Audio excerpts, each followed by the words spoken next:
Movie ఒకటి already shooting స్టేజ్‌లో ఉంది. హ్మ్. నేను ఇంకో మూవీ అయితే ఆల్రెడీ సైన్ చేశాను. అది ఈ ఇయర్ అయితే ఒకటి రిలీజ్ అవుద్ది. సో, దాంతో పాటు హాలీవుడ్ సినిమా ఎప్పటినుంచో చేస్తున్నా కాబట్టి షూటింగ్ అంతా అయిపోయింది కాబట్టి, ఈ ఇయర్ ఎండింగ్‌కి ఒక ప్రాసెస్‌లోకెళ్తదని అనుకుంటున్నాను. మీరైతే 2016లో మారుతి గారితో మూవీ చేశారు. అవునండి. అండ్ మళ్ళీ ఇన్ని సంవత్సరాల తర్వాత మళ్ళీ తెలుగు ఇండస్ట్రీలోకి రాగానే అవకాశాల కోసం గానీ, లేకపోతే మళ్ళీ ఒక ఫ్రెష్ ఫేస్‌గానే ఎంటర్ అయినట్టే తప్ప, వస్తున్న ఈ గ్యాప్‌లో అవును. మరి ఆ ఎంట్రీ ఎలా ఉంది మీకు? Second entry? అంటే నేను 2016లో చేసినప్పుడే ఇంకో సినిమా చేసేద్దాం అనుకున్నానండి. హ్మ్. నాకు టైం అడ్జస్ట్ అవ్వలేదు.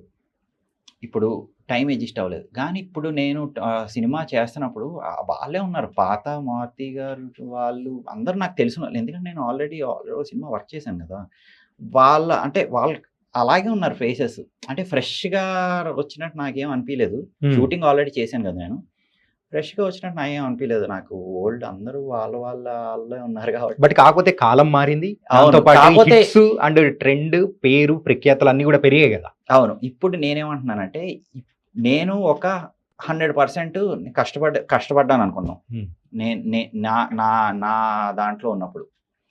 ఇప్పుడొస్తున్న జనరేషన్ ఇప్పుడు నాకన్నా కొంచెం యంగ్‌స్టర్స్ ఉంటారు గదా! హ్మ్. వాళ్ళు 200% కష్టపడాల్సిన టైం అలా అనిపిచ్చింది నాకు. హుహు. అంటే నేను పడిన కష్టం కన్నా, ఇంకా డబల్ టైమ్ కష్టపడితే గాని ఇప్పుడు నిలదొక్కుకోవడం అనేది కొంచెం స్లోగా చేయాలి అని నా పర్సనల్ ఒపీనియన్. ఎందుకంటే యూఎస్‌లో గూడా చూడండి. యూఎస్‌లో కాస్ట్ ఆఫ్ లివింగ్ నేనెళ్ళినప్పుడు ఎంతుంది? ఇప్పుడెంతుంది? హ్మ్.